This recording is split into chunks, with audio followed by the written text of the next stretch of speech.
사도 야고보는 야고보서 1장에서 4장 말씀을 통해서 그리스도인들의 믿음의 단련을 위한 필수 7가지 주제를 말씀하셨습니다. 5장에서는 마지막으로 우리가 운동으로 치면 마무리 운동과 같은 믿음의 단련을 하기 위한 7가지의 그 필수 과목을 마치고 이제 마무리 주의사항에 대한 8가지의 내용을 주제를 5장에 기록하고 있습니다. 그 중에 오늘은 야고보서 5장 13절 말씀을 통해서 6번째 주의사항에 대해서 말씀하고 있습니다. 우리가 결론의 부분에서 언급하는 내용들은 이미 앞에 내용을 우리가 반복하고 또 다시 확인하고 이 단도리 하는 매듭짓는 내용입니다. 6번째 주의사항은 이 고난과 즐거움의 파도를 잘 타는 법에 대해서 우리에게 권면해 주고 있습니다. 우리가 이 서퍼들의 삶을 이렇게 살펴보면 그런 이 바다 근처에서 머물면서 일상생활을 하다가도 이 파도가 밀려오게 되면 그들의 일상을 내던지고 바다로 그 보드를 들고 바다로 달려듭니다. 그래서 그 파도를 타는 것을 인생의 낙으로 삼고 사는 젊은이들이 한국에서도 많이 생기고 있습니다. 우리 그리스도인들의 신앙생활도 어떤 면에서는 이 서핑을 즐기는 이 파도를 타는 삶과 비슷한 면이 있습니다. 우리 인생에는 작고 큰 그 고난과 즐거움의 파도가 마치 바다의 잔잔한 파도가 혹은 성난 파도가 끊임없이 몰려오듯이 바람에 일어서 몰려오듯이 우리 그리스도인들의 삶도 고난과 즐거움의 파도를 타는 삶이라고 볼 수 있습니다. 어떤 분들은 인생이 너무 고통스러워서 살기 어렵다, 믿음 생활하기 어렵다고 하시는 분들이 있어요. 목사님, 먹고 살아야 돈 벌어야지 예배드리러 교회 갈 시간이 없고요. 또 어떤 분들은 목사님, 세상에 너무 즐겁고 행복한 일들이 많아서 죄송하지만 교회에 갈 시간이 없습니다. 어떤 분들은 너무 고통스러워서 믿음 생활을 못하는 분들도 있고 너무 즐거운 일들이 많아서 믿음 생활을 못하시는 분들도 많습니다. 우리가 이 그리스도인들은 이 세상에서 이 고난과 즐거움의 파도를 잘 타는 방법이 무엇일까요? 야고보서 5장 13절 말씀은 그 해답을 이렇게 제시하고 있습니다. 인생의 고난의 파도는 기도로 타고 넘고 즐거움의 파도는 찬송으로 타고 넘어라라고 말입니다. 먼저 13절 말씀을 근거로 우리가 고난의 파도는 기도로 타고 넘어야 된다라고 말씀하고 있는데요. 이 고난 당하는 분들, 고난 중에 있는 분들은 성경은 가장 좋은 길을 제시하고 있는데 그 고난의 작은 파도, 중간 파도, 큰 파도, 이 파도를 넘기 위해서 가장 좋은 길은 기도를 타고 넘어야 된다라고 성경은 말하고 있습니다. 시편의 절반에 가까운 그 시편을 지은 다윗은 왜 그렇게 시편을 많이 썼을까요? 왜냐하면 다윗은 인생의 고난을 정말 많이 겪은 분입니다. 그는 어려서 부모님들에게 외모적인 차별을, 학대에 가까운 차별을 당했죠. 홀로 소년 시절에 밖에서 짐승들과 먹고 자며 목동으로서의 고난을 받았죠. 그 고난 가운데에서 짐승의 공격을 홀로 감당할 때 여호와 만군의 여호와 하나님의 이름을 의지하면서 견뎌냈습니다. 형들에게도 따돌림과 차별을 받았죠. 사울 왕에게 말할 수 없는 이 협박과 공격을 받았죠. 그가 결혼했는데 또 결혼도 순탄하지 않았습니다. 그리고 아들들의 참 큰 고통을 받았고, 왕으로서 고통을 받았고, 측근들로부터 고통을 받았고, 자기 죄로 인해서 고통을 많이 받았습니다. 다윗이 시편의 말씀을 기록하면서 그는 하나님에 대한 구원의 갈망, 하나님이 자신의 그 구원의 반석이시고 구원의 피난처이시고 그 환난 날에 피할 폭풍우를 피하는 바위이시고 구원의 산성이시고 구원의 뿌리시고 하나님의 전심으로 매어 달려서 하나님께 회개하고 자기에게 화가 나시고 진노하시고 저주하신 진노하신 그 하나님의 진노를 거두어 달라고 용서해 달라고 다윗이 그 시편의 말씀들을 보면 정말 너무너무나 은혜가 되고 위로가 되는, 왜? 우리도 그러한 그 마음을 믿음을 가지고 있기 때문에 하나님을 향해서 다윗이 이와 같이 고난 중에 수많은 고난을 겪으면서 하나님 전심으로 의지하고 우리하고 기도했던 그 기도의 내용들이 시편에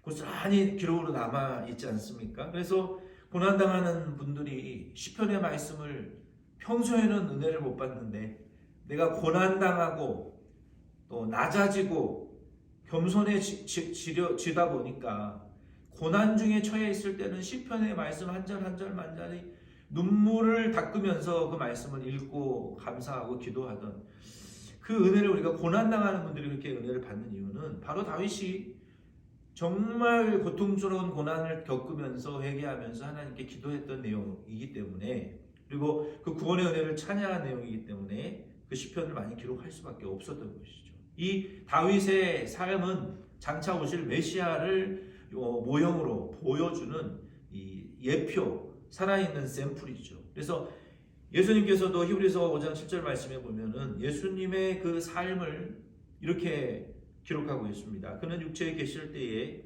자기를 죽음에서 능히 구원하실 이에게 심한 통곡과 눈물로 간구와 소원을 올렸고 그의 경건하심으로 말미암아 들으심을 얻었느니라. 그가 아들이시면서도 받으신 고난으로 순종함을 배웠다라고 말하고 있어요. 예수님의 생애가 고난의 삶이었죠. 성경에 기록되어 있는 부분적인 내용보다도 예수님은 하나님 앞에 하나님이시고 죄 없으신 의롭고 거룩하신 하나님의 아들 예수 그리스도께서 이 땅에 오셔서 죄인들을 위해서 대신 통곡하셨고 간구하셨고 경건하심으로 하나님 앞에 기도하시고 아들이실지라도 우리를 대신해서 고난 받으시고 하나님 앞에 기도의 고난 중에 기도하고 응답받으시는 하나님의 구원을 이루어 주시는 그러한 삶의 모형을 예수님이 사셨다는 거예요. 예수님께서 그와 같은 삶을 사셨다는 것은 그리스도인들도 그와 같은 믿음의 여정, 예수 그리스도께서 걸어가셨던 그 믿음의 발자취를 그렇게 걸어가야 될 것을, 그리고 그 믿음의 여정 가운데에 우리의 믿음의 가장 이상적인 모델로 우리가 본받아야 될 그 대상으로 샘플로 예수님이 그러한 삶을 우리에게 보여주시고 너희들도 그렇게 살아라라는 것을 알려주시기 위해서 그렇게 사셨다는 거예요. 우리의 구원을 완성해 주셨다는 거예요. 예수님 당신을 위해서는 그렇게 하실 필요가 없죠. 죄가 없으신 하나님이신데 예수님이 그래서 그렇게 살으신 이유는 예수님의 생애를 우리에게 보여주시고 성경에 필요한 것을 기록으로 남겨주신 것은 예수님을 따르는 모든 그리스도인들이 그런 인생의 자취를 예수님처럼 걸어가야 된다라는 것을 발자취로 남겨주셨다는 것입니다. 사도 베드로는 베드로전서 2장 20절로 21절 말씀에 이렇게 말하고 있어요. 죄가 있어 매를 받고 참으면 무슨 칭찬이 있으리요. 그러나 선을 행함으로 고난을 받고 참으면 이는 하나님 앞에 아름다우니라. 이를 위하여 너희가 부르심을 받았으니 그리스도도 너희를 위하여 고난을 받으사 너희에게 본을 끼쳐 그 자취를 따라오게 하셨느니라 말씀하셨어요. 그래서 영어 성경에도 보면 to this you were called because Christ suffered for you, leaving you as example that you should follow in steps. 우리가 우리의 인생의 발걸음을 고난을 대처하는 우리의 그 샘플이 되어야 되는 그 삶이 예수님께서 고통 중에 통곡하고 간구하고 기도하시고 하나님을 경외하시며 순종을 배워나가셨던 그 삶이 바로 우리 그리스도인들의 작고 큰 고난을 대하는 태도의 이상적인 모델이 되어야 된다는 거예요. 그래서 저와 여러분도 이 고난의 파도를 탈 때 우리가 매를 맞고 벌을 받는 것은 무슨 칭찬이 있겠냐는 거예요. 그건 당연한 거라는 것입니다. 우리가 하나님 앞에 불순종하고 매 맞는 것은 당연한 건데 선을 행하기 위해서 참고 고난 받을 때 우리의 삶의 태도가 누구처럼 되어야 된다? 예수님처럼 통곡과 간구와 기도와 하나님을 경외함으로 고난을 배워나가는 삶을 살아가야 된다는 것입니다. 이것이 우리의 인생의 소명이라는 거예요. 그래서 성경은 하나님의 자녀들이 예수 그리스도와 같이 고난을 받아야 된다라고 말하고 있어요. 왜냐하면 우리에게는 한 가지 놀라운 비밀이 있는데 그것이 뭐냐면 그리스도인들에게는요. 우리 그리스도인들은 하나님의 나라를 이어받을 하나님의 상속자들이라는 거예요. 그렇기 때문에 고난받아야 되는 것입니다. 여러분 세상에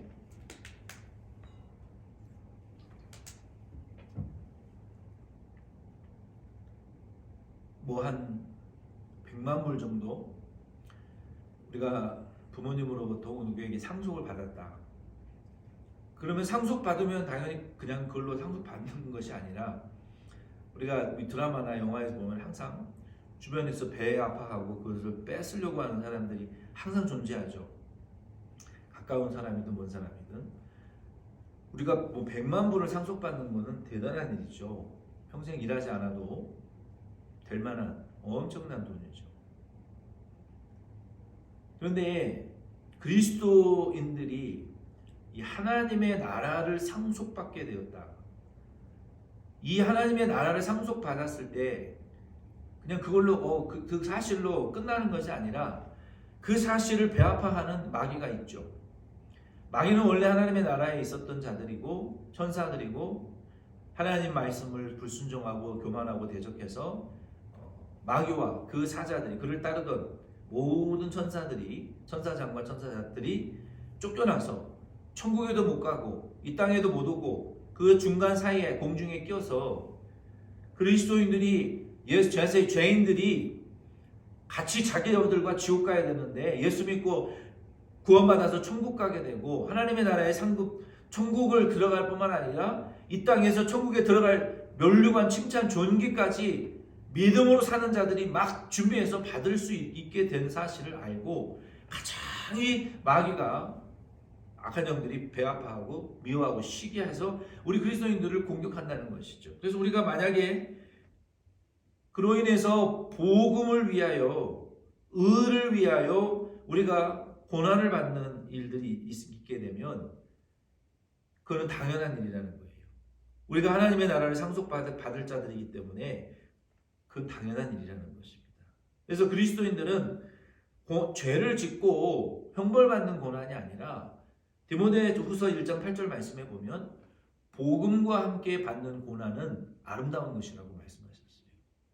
그러므로 저와 여러분이 고난을 받을 때 그 죄를 짓고 벌받는 거 그걸 말하는 것이 아니라 우리가 의를 위해서 받는 고난, 복음과 함께 받는 고난, 하나님 아버지께서 나를 구원해 주셨기 때문에 내가 받는 고난, 그 믿음을 지키기 위해서 받는 고난, 그리고 그 복음 전하라는 땅끝까지 모든 민족에게 두루 다니며 복음 전하라는 그 사명 때문에 복음 전도의 사명 때문에 받는 고난이라면 예수님 사랑하기 때문에 받는 고난이라면 교회를 위한 고난이라면 아름다운 고난이고 그 복음과 함께 받는 고난은 달게 받으라. 자원해서 받으라. 왜? 우리는 하나님의 나라의 소망과 상급이 있기 때문에 그 고난을 받는 것은 아름다운 일이고 당연한 일이라는 거예요. 그래서 우리가 이 고난을 대하는 태도가 이래야 된다는 거예요. 그렇다면 하나님께서 이 고난을 자녀들이 복음 때문에 고난을 받을 때 왜 하나님은 가만히 계시냐는 거죠. 왜 하나님은 고난받지 않고 복음이 땅끝까지 전파되게 하실 수 있는데 왜 안 하시고 기다리시느냐는 거죠. 왜 하나님의 자녀들이 고난을 받으면서 이 복음 전파를 위한 핍박을 받으면서 복음을 전파해야 되냐는 것입니다. 하나님께서는 이 자녀들이 복음 때문에 고난받는 것을 통해서 그리고 기도를 하는 것을 통해서 하나님의 도우심과 하나님의 공급하심을 경험하기를 하나님은 원하신다는 거예요. 하나님께서도 광야에서 이스라엘 백성들을 구원해 내실 때 하나님이 뭐라고 말씀하셨어요? 신명기에 너희들이 만나와 메추라기와 이 떡을 먹어서 너희들이 되는 것이 아니라 내가 너희를 광야에서 낮추고 여러 가지 것들로 고난을 통해서 시험한 이유는 사람이 떡을 먹어서 사는 것이 아니라 복을 받는 것이 아니라 너희가 하나님의 말씀을 순종하나 안 하나 내가 너희를 지켜보고 시험한 것이다. 그래서 너희들이 가나안 땅에 들어가고 하나님의 말씀에 그 복을 받는 것은 떡 먹어서 되는 것이 아니라 하나님 말씀과 계명 순종해서 되는 모든 일이 이루어지는 것을 우리의 인생의 형통과 복이 하나님 말씀 순종을 통해서 이루어진다는 사실을 너희들에게 가르쳐주기 위해서 너희를 광야에서 40년간 내가 연단하고 고난주고 낮추고 여러 가지로 시험한 것이다. 그러나 그들은 실패했으나 고린도 교회를 향해서 바울이 너희들은 이 과거에 실패한 일을 거울로 삼아 너희는 이 고난 앞에 매몰되지 말고 그 고난의 파도를 기도로 잘 타서 승리해라. 고린도후서 1장 8절로 9절 말씀에도 보면 형제들아 우리가 아시아에서 당한 환난을 너희가 모르기를 원하지 아니하노니 힘에 겹도록 심한 고난을 당하여 살 소망까지 끊어지고 우리는 우리 자신이 사형 선고를 받은 줄 알았으니 이는 우리로 자기를 의지하지 말고 오직 죽은 자를 다시 살리시는 하나님만 의지하게 하심이라. 아멘. 하나님께서 고린도 교회에 12가지 은사를 다 주시고 그러나 세상에도 없는 나쁜 죄가 고린도 교회 안에 들어왔고 고린도 교회 안에 분열이 있어지고 교회가 쪼개졌고 싸움이 있었고 서로 소송하는 일들이 있으며 누가 잘났느니 영적으로 은사에 대한 문제까지 정말 심각한 문제들이 교회 안에 많았죠. 교회 안에 이와 같은 고난을 하나님께서 주신 이유는 하나님께서 과거에 광야의 교회들이 실패했던 것처럼 이 고난을 통해서 너희들이 교만과 분열과 또 여러 가지 죄들을 버리고 하나님의 말씀 순종하는 법을 배우기를 성숙하기를 원한다. 그 일을 너희들이 거울처럼 보면서 광야의 교회들은 원망하다가 간음하다가 우상숭배하다가 하나님 말씀 불순종하다가 다 멸망받았던 것처럼 이 일이 너희에게 타산지석이 돼서 너희들은 원망하지 말고 간음하지 말고 불평하지 말고 논쟁하고 분열하지 말고 하나님 말씀대로 살아가라. 믿음과 소망과 사랑 중에 그 중에 제일이 사랑이라. 은사가 많으면 뭐하고 지식이 많으면 무슨 소용이 있냐는 거예요. 교회 안에서 너희가 서로 아카페의 사랑으로 살아가지 못하면 다 울리는 꽹과리와 같고 의미 없는 일이라는 것을 바울이 말하면서 하나님 말씀 순종하는 것을 요청하고 깨달으라고 말하지 않았습니까? 그러므로 저와 여러분도 우리가 인생에 고난이 없을 수는 없습니다. 고난이 있어요. 반드시 있는데 이 고난을 통해서 저와 여러분들은 기도하는 이 믿음이 되어야 돼요. 기도해야 돼요. 그리고 말씀 순종하고 죄와 싸우고 마귀와 싸워서 승리하는 법을 터득하고 영적으로 성숙해야 됩니다. 그래서 그리스도인들은 이 세상에서 환난을 당하나 승리하고 담대해져야 돼요. 우리는 고난을 통해서 다음과 같은 4가지의 기도를 결론적으로 할 수 있어야 됩니다. 첫 번째는 예수님, 우리가 고난을 당할 때 누구 탓인지를 따지지 말고 먼저 내 인생의 즐거움이 아니라 하나님 예수님의 발자취를 따라갈 수 있게 해 주시옵소서라고 기도해야 돼요. 예수님의 발자취는 무엇입니까? 죄짓고 벌받는 고난이 아니라 의를 위해서 애매하게 내가 잘못한 일이 없는데도 받는 의를 위한 고난, 복음을 위한 고난, 복음과 함께 받는 그 아름다운 고난을 받게 하시고 예수님께서 통곡과 간구와 기도와 경외로 하나님에게 기도하시고 들으시고 또 응답받고 순종을 배워 나가셨던 삶의 태도를 제가 이 고난을 통해서 배우게 하여 주시고 성숙하게 해 주시옵소서라고 기도하셔야 된다는 거예요. 두 번째는 복음과 함께 아름다운 고난에 동참하게 해 주시옵소서라고 기도해야 됩니다.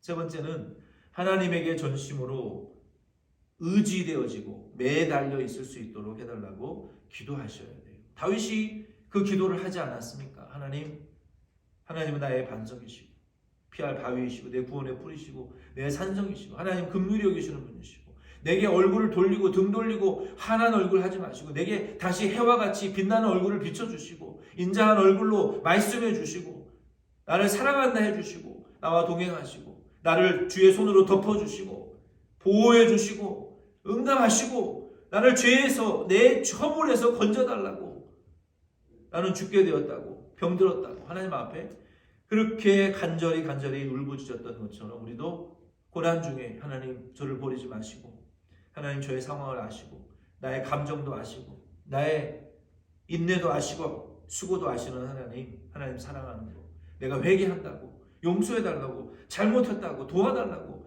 다시는 이러한 죄를 또 짓지 않게 해달라고 결단하고 믿음을 고백하고 사랑을 고백하는 이런 고백을 하며 하나님을 의지하게 해달라고 기도하셔야 돼요. 그렇지 못하면 우리가 그 행인 there 하나님에게 의지하는 믿음의 우리의 그 힘을 떼어버리는 순간 우리는 마귀의 밥이 될 수밖에 없기 때문에 그렇습니다. 그리고 마지막으로는 하나님 말씀을 순종할 수 있게 해달라고 나를 이기고 세상과 싸워 이기고 죄와 마귀와 싸워 이겨 담대하게 해달라고 기도하시기를 바랍니다. 다윗은 얼마나 그 기도들의 말씀에 보면 불안했는지 몰라요. 자기의 몸까지 병이 들어가지고 하나님이 자기 자신을 버린 것처럼 하나님이 내게 응답하시지 아니하시는 것처럼 영원히 수월에 빠뜨리고 자기를 건져주시지 않는 것처럼 그 흑암의 죄의 세력에 마귀의 참소에 죄의 고통에 빠져가지고 너무너무 신음소리를 내며 불안했단 말이에요. 눈물을 많이 흘리며. 그래서 우리는 고난 중에 불안하지만 우리 예수님께서 너희가 세상에서 환난을 당하나 담대하라 내가 세상을 이겼다라고 하신 말씀을 의지하면서 하나님 말씀 순종하고 승리할 수 있게 해달라고 불안해하지 않게 해달라고 고난 중에 기도하시면서 그 고난의 파도를 타고 넘어가시기를 바랍니다. 그 다음에 두 번째는 우리가 즐거움의 파도도 있습니다. 이 세상에 이 즐거움의 파도도 많이 밀려오는데요. 이 즐거움에 대해서 솔로몬의 고백을 우리가 좀 봐야 될 필요 있어요. 인류 역사상 지금 세상에 많은 부자들이 있지만 솔로몬에 비하면 그 부자들은 그냥 아주 작은 부자에 불과합니다. 솔로몬은 인류의 역사상 전에도 현재에도 미래에도 없을 그런 전무후무한 최고의 부자였고 하나님의 지혜를 받았고 왕이었어요. 솔로몬은 또 지혜가 많았기 때문에 궁금한 것도 많았던 것 같아요. 그래서 전도서 1장, 2장에 보면 특히 2장에 보면 솔로몬은 자기의 눈에 보고 마음에 느껴지는 쾌락을 추구했었고요. 그리고 그 쾌락의 끝까지 가보려고 실제로 행동에 옮겼던 사람입니다. 어떤 쾌락들을 추구했었냐?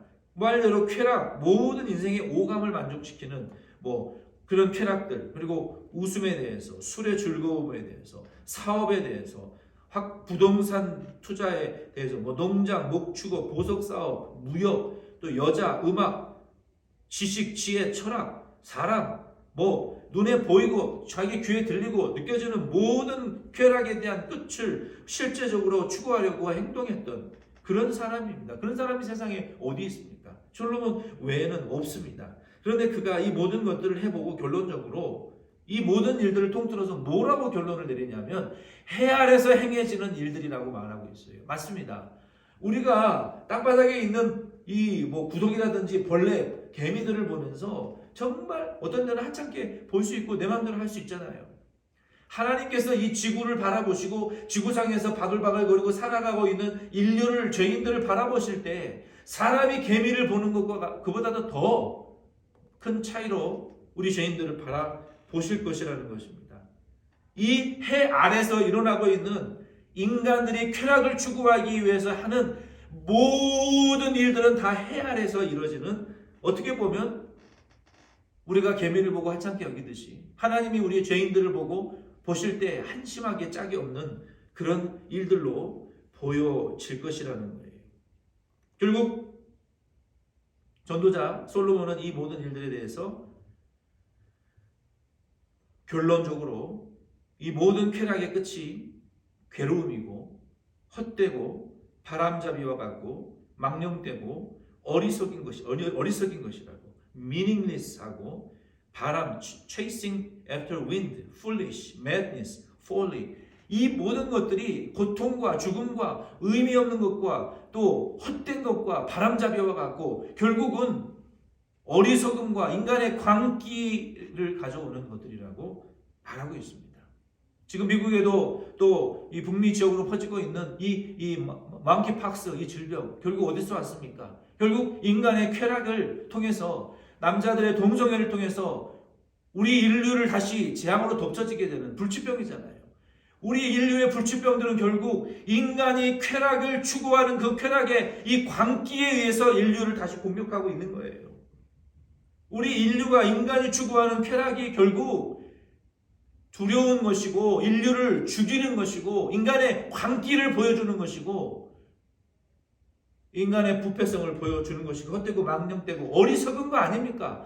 쾌락을 추구해서 결국 인류의 불치병을 불려오는 그 쾌락이, 이게 광기 아닙니까? 어리석은 짓 아닙니까? 이러한 이 모든 것들을 솔로몬이 헛되다라고 말하고 있는 거예요. 그래서 해 아래에서 행해지는 모든 일들은 예수님 없이 헛되입니다. 영원한 것이 없기 때문에 영생과 제사함도 줄 수 없고요.